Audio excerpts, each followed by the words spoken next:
आज का यह वाक्य काफ़ी ज़्यादा दिलचस्प है, जिसे सुनकर आप यकीन करने पर मजबूर हो जाएंगे कि कैसे कोई एक मुर्दा लड़की से जीना कर सकता है। तो लिए सुनते हैं एक आदमी की ज़ुबानी इस कहानी को। मेरा नाम अब्दुल करीम है और मैं एक गोरख था। जो भी जवान लड़की दबाकर जाता तो फिर मैं उसको कब्र से निकालकर उसके साथ जिना करता था। एक रात एक आदमी अपनी कुंवारी लड़की को अकेले लेकर आया और मुझे दफनाने के लाखों रुपए देकर चला गया। मैंने जब उसके कपड़े उतारे तो उसका बदन बहुत खूबसूरत था, और जैसे ही मैं उसके साथ गलत काम करने लगा तो मेरे रोंगटे खड़े हो गए, क्योंकि मैं उंगलियां धीरे धीरे उस हसीना के वजूद पर सिराय कर रहा था जो बिल्कुल बेजान सी मेरे सामने पड़ी थी और उसकी रंगत चांदी की तरह दमक रही थी। उसके होठों की खूबसूरती मुझे मदहोश कर रही थी। ऐसा हुस्न मैंने आज तक नहीं देखा था, जबकि आज तक मैं कई जवान लड़कियों के साथ वह सब कुछ कर चुका था जिसकी मैं ख्वाहिश रखता था। लेकिन यह लड़की सबसे अलग और मुख्तलिफ थी। न सिर्फ खूबसूरत थी, बल्कि चेहरे पर इस कदर मासूमियत थी कि मैं हैरान रह गया था। मैंने धीरे से उसके ऊपर से चादर हटाई थी और अपनी निगाहों से उसे अपने अंदर उतारने लगा था। उसके हाथों की मखमली उंगलियों को मैंने अपनी उंगलियों में जकड़ लिया था और खुद पूरी तरह उस पर झुक गया था। उसे देखने के बाद मेरे दिल में खुद ब खुदा यह ख्याल आया था कि इतनी जवानी में कैसी यह मौत के मुंह में चली गई। अगर यह जिंदा होती तो इसका हुस्न शायद और भी गजब ठता। देखने में वह कोई 15 से 16 साल की जवान लड़की थी, जो 1-2 साल गुजरने के बाद तो पूरी तरह खिलकर गुलाब बन जाती और किसी का भी चैन सुकून लूट लेती। मैंने आगे बढ़कर उसकी गर्दन पर अपने दहकते हुए होंठ रख दिए थे और अपनी गहरी सांसें उसके वजूद पर छोड़ दी थीं। आहिस्ता आहिस्ता उसे चूमते हुए उसकी खुशबू को अपने अंदर उतारने लगा। उसके पास से ऐसी खुशबू आ रही थी जैसे वह किसी बाग से आई हो। उसने एक अजीब सा खुला डोला कुर्ता पहन रखा था, जिसे उतारना मेरे लिए बहुत आसान था। आम तौर पर उसे करते मर्द हजरात पहनते हैं। पता नहीं क्यों उस लड़की ने यह कुर्ता पहना हुआ था। मैंने बहुत एहतियात से वह कुर्ता उसके बदन से जुदा कर दिया। मैं उस मोम की गुड़िया को धक्का नहीं पहुंचाना चाहता था। मेरी नज़रें उसके हुस्न से खैरा होने लगीं। मेरे वजूद से गर्म पसीने छूटने लगे। कई रातों से मैं तन्हाई का अजाब झेल रहा था, और आज की रात यह तन्हाई खत्म होने को थी। वह मेरी चारपाई पर इस तरह पड़ी हुई थी कि मेरे लिए कोई जगह बाकी नहीं बची थी। मैं जैसे तैसे उसमें समाने की कोशिश कर रहा था। मैंने कसकर उसे अपने सीने से लगा लिया था और अपने होठों से उसके वजूद को माल करने लगा। वह मासूम सी दुबली पतली लड़की थी और मैं एक लंबा चौड़ा जवान मर्द। अगर वह जिंदा होती तो शायद मेरे जज्बात को बर्दाश्त ना कर पाती। मेरी मजबूत गफ की वजह से मेरा यह छोटा सा क्वार्टर उसकी चीख से गूंज उठा। मेरे अंदर हर गुजरते पल के साथ मजीद बेचैनी बढ़ती जा रही थी, और मैं अपने होठों से अपने प्यास को बुझाने की नाकाम कोशिश कर रहा था। लेकिन कुछ देर बाद मेरी बर्दाश्त खत्म हो गई तो मैंने धीरे से चादर दूर फेंक दी और रहस्य कपड़े भी उसके वजूद से अलग कर दिए। उसका हसीन वजूद हालत में मेरे सामने था, और मैं बेखर ही अपनी हद से तजावल था। हमेशा एक बेजान कुंवार लड़की को इस्तेमाल करके मैं होता था, लेकिन इस लड़की का बेजान होना मेरे अंदर की तड़प को बढ़ा रहा था। मेरा दिल चाह रहा था कि वह भी मेरे जज बात की पजी राय करे। मैं उसे झंझोट की कोशिश करने लगा कि वह उठ जाए, यह जानते हुए भी कि वह एक मुर्दा लड़की है। मैं पूरी तरह से अपने होश खो बैठा, और फिर जैसे ही मैंने मुकम्मल तौर पर उसके साथ अपनी ख्वाहिश पूरी करने की कोशिश की तो मेरे रंगते खड़े हो गए। मेरा नाम अब्दुल करीम है, लेकिन मैं बहुत ही बदनसीब इंसान था। जिंदगी में कभी कुछ हासिल ना कर सका। हमेशा माँ बाप के तानों का शिकार रहा। वह चाहते थे कि मैं पढ़ लिख कर कुछ बन जाऊं, लेकिन मेरा जहन ऐसा नहीं था कि मैं पढ़ाई में अच्छे नंबर ला सकता। शायद उसकी वजह मेरे घर का माहौल भी थी। मेरे माँ बाप दोनों हमें हमेशा लड़ाई झगड़ा करते थे। मेरा बाप एक घोर कंड था, और वह चाहता था कि अम्मा और मैं हम सब कब्रिस्तान में मुफ्त के कार्टर में सुकून की जिंदगी गुजारे। लेकिन अम्मा को कब्रिस्तान में रहते हुए खौफ पाता था। अम्मा बार बार गांव जाने की जिद लगाती थीं, और इसी बात को लेकर घर में बहुत ज़्यादा झगड़ा होता था। अब्बा की जत और गुस्से के आगे अम्मा मजबूर हो जाती, लेकिन मारपीट करके अब्बा का गुस्सा मुझ पर निकाल देती। अम्मा मेरी सगी माँ थू, लेकिन जब लेकिन जब मारने पर आती तो मुझे नीला नीला कर देती। अम्मा को लगता था कि मेरे मुस्तकबिल की वजह से अम्मा अब्बा को गांव में नहीं जाने देते, जबकि अम्मा का सब घर बार गांव में ही था और उन्हें यह जिंदगी बिल्कुल पसंद नहीं थी। जब अब्बा चाहते थे कि मैं यहीं पढ़े लिखूं और फिर किसी काबिल हो जाऊं तो हम हमेशा के लिए शहर में ही रह जाएं। अब्बा को गांव की जिंदगी से बैर था, मगर ना ही मैं पढ़ सिखा और ना ही अम्मा के अताब से सबक सीख सका। जब मैं बार बार फेल होने लगा तो अब्बा का गुस्सा भी मुझ पर निकलने लगा और मेरे अंदर एक अजीब सी नफरत भर गई। हर हंसता मुस्कुराता चेहरा मुझे लगने लगा और कब्रिस्तान की चार दीवारी में सुकून महसूस होने लगा। ऐसे ही मैं 18 साल का हो गया और अब्बा को पता चल गया कि मैं उनके मुस्तकबिल का सहारा नहीं बन सकता। वह मुझे अफसर बनते देखना चाहते थे और अब यह उन्हें नामुमकिन नजर आता था। इसलिए एक दिन अब्बा कहने लगे कि मैं रिटायर हो रहा हूँ, मेरी उम्र हो गई है, अब मैं यह मेहनत मशक्कत का काम नहीं कर सकता, इसलिए अगर तुझे कुछ नहीं करना तो फिर मेरी जगह संभाल ले। अब्बा की बात सुनकर अम्मा के लबों में आग लग गई। अम्मा कहने लगी, इसकी वजह से तुमने सारी जिंदगी मुझे इस कब्रिस्तान में झोंक दिया और अब यह चाहते हो कि बाकी जिंदगी भी हम इसी के साथ ही गुजारे। मुझे अभी और इसी वक्त गांव वापस जाना है। अम्मा ने ऐसा हंगामा खड़ा किया कि अब्बा ने अपनी जिम्मेदारियां मुझे सौंपी और खुद अम्मा को लेकर गांव चले गए। मैंने बचपन से गौरकण का काम देखा, इसीलिए मेरे लिए कुछ मुश्किल नहीं था। मैंने आसानी से अब्बा का काम संभाल लिया। शुरू शुरू में तो सब कुछ ठीक था, लेकिन फिर धीरे धीरे मैंने जवान लड़कियों की, मैं तो उन्हें उतारते हुए मेरे दिल के जबात बदलने लगे। मेरे दिल में बहुत सी ख्वाहिश सर उठाने लगी। मैंने हमेशा से कब्रिस्तान की वीरान जिंदगी देखी थी और मुझे अपनी जिंदगी में कुछ रंगीनियों चाहिए थी। शायद यही मेरी जवानी का तकाजा था। मेरा रिश्ता बचपन से ही मेरी खाला की बेटी से तैयार था। जब मैं जज्बात से चोर होने लगा तो मैंने अम्मा से शादी की बात की और कहा कि खाला से बात करें तो पता चला खाला ने तो उसका कहीं और रिश्ता कर दिया है, क्योंकि उन्हें गोरख से अपनी बेटी की शादी नहीं करनी। उन्होंने तो यह सोचकर रिश्ता किया था कि मैं शहर से पढ़ लिख कर कुछ बन जाऊंगा और उनकी बेटी का मुस्तकबिल संवर जाएगा। मेरा रिश्ता भी खत्म हो गया था और साथ ही मेरी अम्मा भी मुझसे नाराज हो गई थी।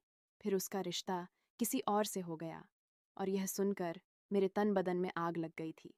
मैंने बहुत मुश्किल से कुछ दिन की छुट्टियां हासिल की और गांव पहुंच गया। खाला ने तो सीधे मुंह मुझसे कोई बात तक नहीं की थी। अलबत्ता उनसे छुपकर वह मुझसे मिलने आई थी। वह भी मुझे पसंद करती थी, लेकिन अपनी माँ के आगे हार गई थी। मैंने जबरदस्ती उस रिश्ते के लिए उसे कायल करना चाहा, लेकिन वह ना मानी। उसने खुद मुझसे अपना दामन छुड़ा लिया। वह भी सारी जिंदगी कब्रिस्तान में रहना नहीं चाहती थी। मैं पूरी तरह हार के वापस शहर लौट आया और मैंने सोच लिया कि अब मैं कभी पलटकर गांव नहीं जाऊंगा। मैं तन्हा ही कब्रिस्तान में सारी जिंदगी सारी रात करवट बदलने लगा। जवानी उरूज पर थी और जज्बात को लगाम लगाना मुश्किल था, मगर मुझे इस बात का भी यकीन हो गया था कि मुझ जैसे इंसान से कोई लड़की शादी नहीं करेगी। ऐसे ही एक रात में कब्रिस्तान का चक्कर लगा रहा था कि मैंने देखा एक कफन चोर ताज़ा कब्र खोदकर कफन चोरी करके भागा है। उसे तो मैं ना पकड़ सका, लेकिन जब उस कब्र के पास पहुंचा तो मुझे याद आया कि शाम को ही मैंने एक जवान लड़की के लिए यह कब्र तैयार की थी। कफन चोर ने एक तरफ से कब्र खोल दी थी। खुली हुई कब्र देख के मेरा दिल मचलने लगा। शैतान मुझ पर गालिब आ गया, इसीलिए बिना सोचे समझे मैं कब्र के अंदर दाखिल हो गया। और फिर उस रात पहली दफ़ा मैंने वह हरकत की थी जिसकी वजह से शायद मैंने अपना वजूद ही खो दिया था। मैं दायरा इस्लाम से खारिज हो गया था, एक जानी बन गया था। एक गुनाह इंसान को इतना सख्त दिल बना देता है कि फिर उसे खुदा का खौफ भी नहीं रहता। इसने आने वाली जिंदगी में मैं इस तरह की हरकतें करता रहा। मेरे दिमाग में यह बात सवार हो गई थी कि गोरख के साथ तो कोई भी लड़की शाद नहीं करेगी, तो फिर मैं क्यों किसी भी लड़की की इज्जत को बख्श देता। जब भी किसी जवान लड़की की मैत आती तो मैं उसी रात उसकी कब्र में दाखिल होता और अपने जज्बात को तस्कीन पहुंचा लेता। ज्यादातर मेरा निशाना जवान और कुंवारी लड़कियां ही होती थीं, जिनके साथ ज्यादती करके मुझे बहुत खुशी मिलती। मुझे पकड़े जाने का भी कोई खौफ नहीं, क्योंकि इस कब्रिस्तान में मैं अकेला गोरख था और यह कब्रिस्तान शहर से थोड़ा हटकर था, इसलिए रात के वक्त यहाँ ज्यादा कोई नहीं आता था। यह भी कैसी रात थी और सर्दी की था। रात का कोई 2 बज रहा था। मैं बेचैनी के आलम में चारपाई पर करवट बदल रहा था। सर्दी की रातों में तन्हा चारपाई पर लेटना मुझे कांटों पर लेटने जैसा मालूम होता था। पिछले 1 हफ्ते से किसी जवान लड़की की मैयत नहीं आई थी और यही वजह थी कि नींद मेरी आंखों से उड़ गई थी। मेरे अंदर की आग मेरी सांसों को भारी कर रही थी। जब जिना का चस्का लग जाए तो फिर उसके बगैर रहना मुमकिन नहीं होता और मुझे भी चस्का लग गया था। मुझे इस बात पर बहुत कोफ्त हो रही थी। किसी जवान लड़की का जनाजा क्यों नहीं आ रहा? मैं पूरी तरह तड़प रहा था।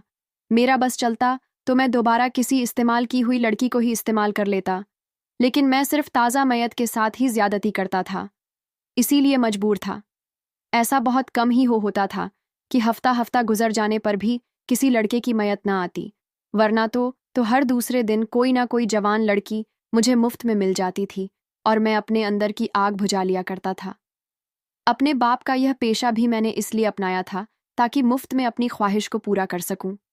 अब तो कई सालों से मैं यह काम कर रहा था, इसलिए मेरे अंदर ना ही कोई डर खौफ था और ना ही झिझक। जब भी कोई अपनी जवान लड़की को दफना कर जाता तो मैं रात के अंधेरे में खामोशी से उसकी कब्र खोलता और उसके पैरों की तरफ से अंदर चला जाता और फिर अपनी प्यास बुझाकर वहीं से वापस आ जाता और किसी को कानों कान खबर ना होती। मुझे बड़ी उम्र की औरतों में कोई दिलचस्पी नहीं थी, सिर्फ कुंवारी लड़कियां पसंद थीं, जिनका नरम उदास वजूद मुझे सुकून पहुंचाया करता था। अब भी मैं किसी ऐसे ही वजूद के लिए तड़प रहा था जब मैंने अपने आप को जज्बा को संभालने की कोशिश ही कर रहा था कि मेरे क्वार्टर का दरवाज़ा सर जोर से बजने लगा और मैं कब्रिस्तान के कोने में ही रहता था, इसलिए जो कोई भी रात के इस पहर आता वह सीधे मेरे क्वार्टर में पहुंच जाता। जब दरवाज़ा दोबारा से बजा तो मैंने उठकर जल्दी से दरवाज़ा खोल दिया। मेरे सामने एक आदमी खड़ा था। उसके चेहरे पर बहुत ज्यादा परेशानी थी और गोद में चादर में लिपटा हुआ एक वजूद। उसने बहुत मुश्किल से अपने बाजू में ऊसे उठा रखा था। उसने मुझसे अंदर आने की इजाज़त मांगी तो मैं इनकार ना कर सका। उसे जगह दी तो उसने मेरी चारपाई पर चादर में लिपटा हुआ वजूद लेटा दिया, जो पूरी तरह ढका हुआ था। मैं हैरत से देखने लगा। इतना तो मैं समझ गया था कि कोई लड़की है, लेकिन वह इस तरह चादर में लिपटी हुई क्यों थी? मैं सवारियां नज़रों से उस आदमी की तरफ देखने लगा। उसने जेब से नोटों की गड्डी निकालकर मेरे हाथ में रखी और कहने लगा कि मेरे पास ज़्यादा वक्त नहीं है, मुझे दूसरे शहर जाना है, तुम इसकी तदफीन का इंतज़ाम कर दो। इतने सारे पैसे देखकर मेरी आंखें खुली की खुली रह गई थीं। कम से कम वह ₹1,00,000 तो थे जिससे मेरी बहुत सी ख्वाहिश पूरी हो सकती थी। मैंने जल्दी से नोट अपने हाथ में पकड़ लिए और तज के मारे उससे पूछने लगा, यह कौन है और इसका इंतकाल कैसे हुआ? उस आदमी ने अजीब नज़रों से मुझे देखा और कहने लगा, इतने सारे पैसे तुम्हें दे रहा हूं, फिर तुम्हें क्या परेशानी है? बस तुम इसे दफन कर दो। यह मेरी कुंवारी बेटी है, बस इतनी ही जिंदगी लिखवा कर लाई थी। मेरी परदेश की फ्लाइट है, आगे पीछे कोई नहीं। ये एकलौती बेटी थी, यह भी दुनिया से चली गई। अब मैं रुककर यहाँ क्या करूँगा?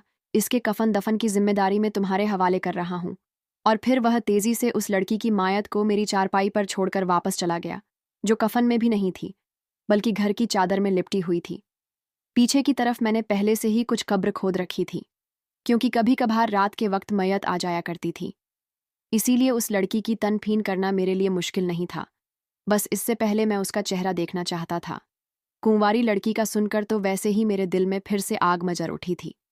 ये सोचकर मुझे खुशी हो रही थी कि इस बार अपनी ख्वाहिश पूरी करने के लिए मुझे किसी कब्र में नहीं उतरना, बल्कि लड़की खुद मेरी चारपाई पर मौजूद थी और मुझे रोकने वाला कोई नहीं था।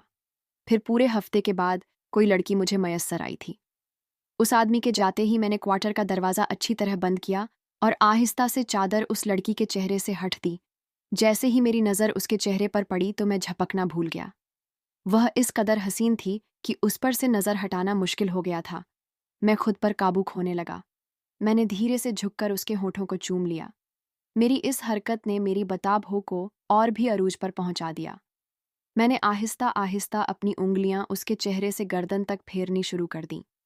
मुझे एहसास हो रहा था कि वह बहुत ही नरम नाजुक लड़की थी, जिसका का इंतकाल हुए शायद ज़्यादा देर नहीं हुई थी, क्योंकि उसका जिस्म अभी बिल्कुल नरम पड़ा हुआ था, बिल्कुल साफ सुथरी थी। किसी तरह का कोई निशान नजर नहीं आ रहा था चेहरे से भी बीमार मालूम नहीं हो रही थी। न जाने उसकी मौत के पीछे क्या वजह थी। मुझे उस वक्त वह वजह जानने में कोई दिलचस्पी नहीं थी। बस पूरी तरह से मैं उसे छोड़ता कि वह मेरे जज्बात को ठंडा कर दे। लेकिन वह एक बेजान लड़की थी, मेरे लिए कुछ नहीं कर सकती थी। मुझे खुद ही अपनी आंख को बुझाना था। मैं अपनी हर हद को पार करते हुए जैसे ही उसके साथ जिना की कोशिश करने लगा तो मेरे कदमों तले से ज़मीन निकल गई और मैं खौफ खाकर पीछे हटा था। फिर उसके वजूद पर चादर फेंकता क्वार्टर से बाहर निकल आया। मेरा सांस इंजन की तरह चल रहा थी, कितनी ही देर में बदा आवाज़ क्वार्टर के बाहर खड़ा रहा, और फिर जब मुझे कुछ होश आया तो मैं दोबारा अंदर आया, और अंदर के मंजर ने मेरी जान निकाल दी। वह लड़की कौन थी? उसे यहाँ कौन लाया था? उसे लाने वाला कौन था? यह वह सवाल थे जो अब जानना मेरे लिए ज़रूरी थी। वह मेरे सामने चरपा पर बैठी थी। उसने वहीं डीला ढाला कुर्ता पहना हुआ था, चादर अपने गिर्द लपेटी थी और जारो कतार रो रही थी। मुझे देख के वह चीखने चिल्लाने लगी। वह तो शुक्र था, यह वीरान जगह थी, और उसकी चीखें सुनकर यहाँ आने वाला कोई नहीं था। मैंने उसे बड़ी मुश्किल से खामोश करवाया और बताया कि उसे यहाँ किस तरह लाया गया था।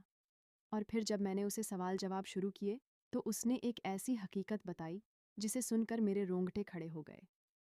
उस लड़की का नाम नीलम था, और वह एक बहुत ही पाकीज़ा शरीफ घराने की लड़की थी।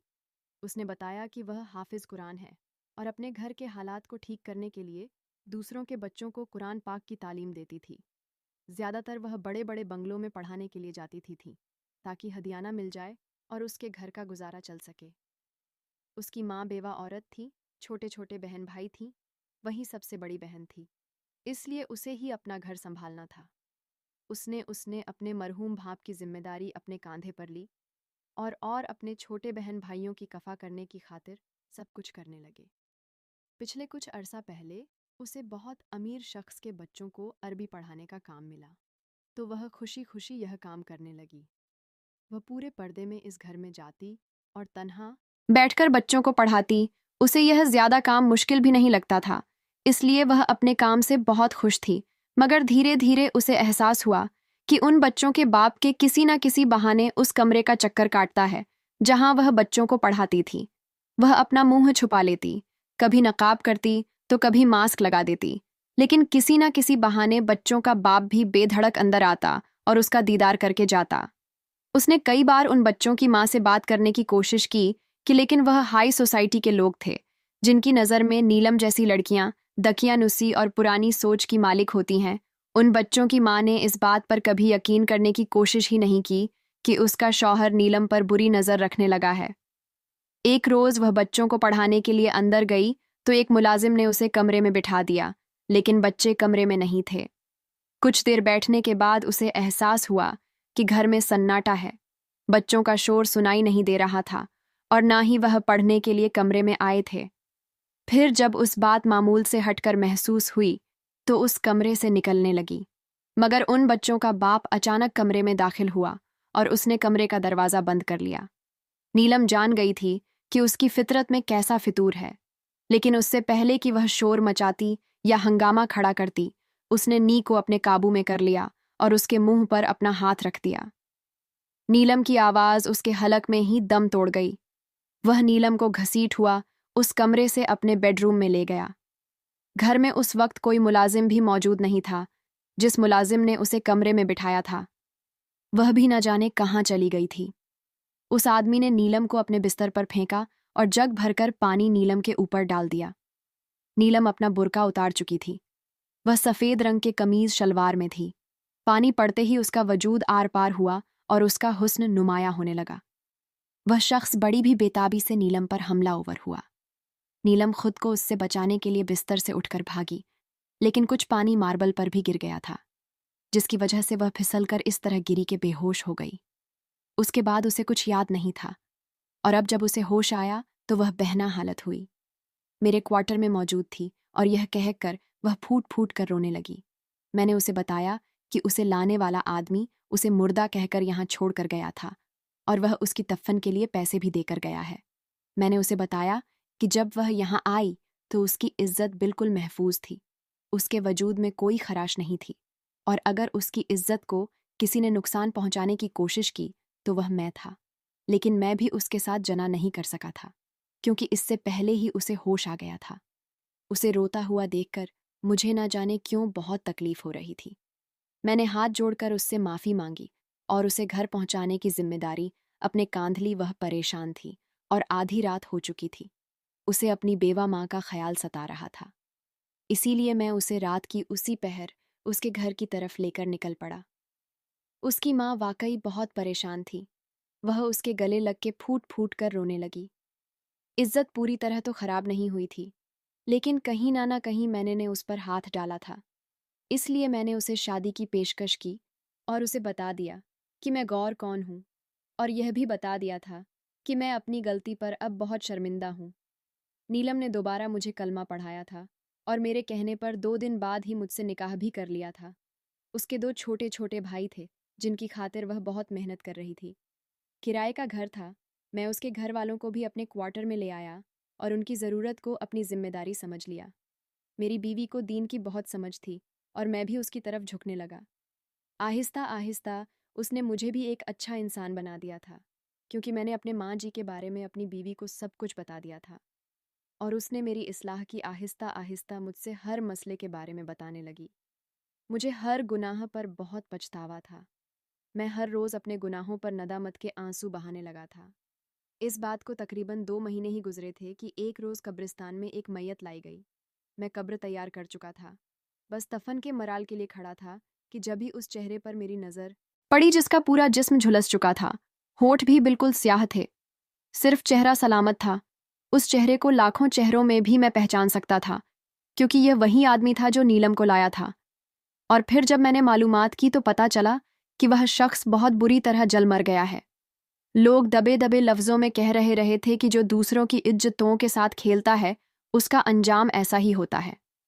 मैंने जब मालूमात की तो मुझे पता चला कि वह गरीब लड़कियों का इस्तेमाल करता था और बुरी सोहबत में मुब्तला था, और उसकी गाड़ी का कुछ इस तरह से हाथ हुआ कि वह पूरी तरह जल गया। बस उसका चेहरा बाकी रह गया। बाकी जिस्म का कोई हिस्सा भी जलने से बाकी नहीं रहा था। जिन हाथों से, जिन आजा से वह जना की कोशिश करता था, यहाँ तक कि उसके भी जलकर भस्म हो गए थे। अल्लाह ने उसके चेहरे को इसलिए बाकी रखा था ताकि मैं उसका अंजाम देखकर मज़ीद इबरत हासिल करूं। उसे दफन करने के बाद मैंने सारा वक्त रोता रहा था और अल्लाह से माफ़ी मांगता रहा था। आज भी मेरे दिल को करार नहीं आता और मुझे खौफ आता है कि कहीं मेरा अंजाम भी ऐसा ना हो। मगर मेरी बीवी मुझे समझती है कि मैं तौबा कर चुका हूँ और अल्लाह तौबा को कबूल करने वाला है। मैं आप लोगों से पूछता हूँ, आप लोग बताएं कि मुझ जैसा बदकिरदार और जिनाका को अल्लाह पाक माफ़ कर देगा? क्या मेरी माफ़ी अल्लाह की बारगाह में कबूल हो जाएगी? दोस्तों, इस वाक्य को ख़ास तौर पर अपने नौजवान दोस्तों और फैमिली में ज़रूर शेयर कीजिएगा। क्या पता इस कहानी से किसी को कुछ सीखने को मिले और वह भी अपने गुनाहों से तौबा कर ले, और उसकी तौबा के सदक़े अल्लाह पाक हमारी भी बख्श फरमा दे। दोस्तों, ये कहानी सच्ची है या नहीं? इसके आपकी क्या राय है? आपको क्या लगता है, ये कहानी सच्ची है या फिर झूठी है? अपनी राय कमेंट सेक्शन में ज़रूर बताइएगा, और ऐसे ही वीडियो पाने के लिए हमारे चैनल को ज़रूर सब्सक्राइब कर लें। मिलते हैं आपसे एक नई वीडियो के साथ।